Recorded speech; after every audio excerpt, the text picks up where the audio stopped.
Hey everybody, Shu here.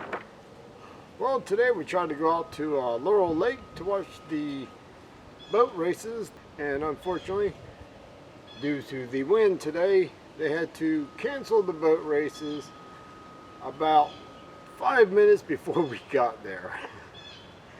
So I was able to get some photos of some of the neat little boats they have out there. They had I do believe they were modified outboards and stock outboards.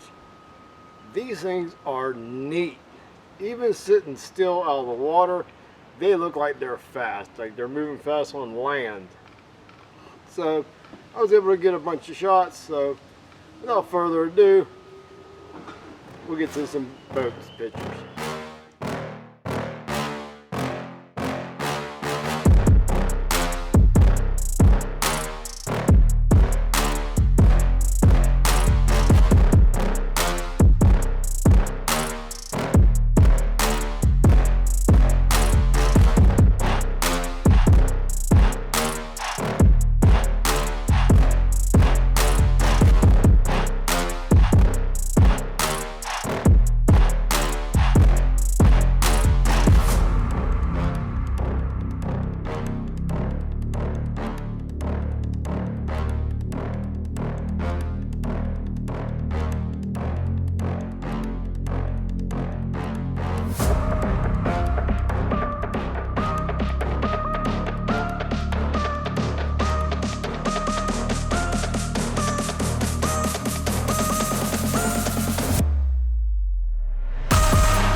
I hope you liked this short little video, not nothing big, but if you're in the New Jersey area on May 14th, May 15th, they're having the New Jersey Governor's Cup race in Lake Hopatcong, and that lake is the largest lake in New Jersey. They're going to have the Jersey skiffs, and they're going to have the hydrofoils up there, and a whole bunch of other inboard power boats, and hopefully we'll see some of these little boats up there to show off how fast they can go too. So stay tuned and stand by, and until next video, y'all stay safe out there.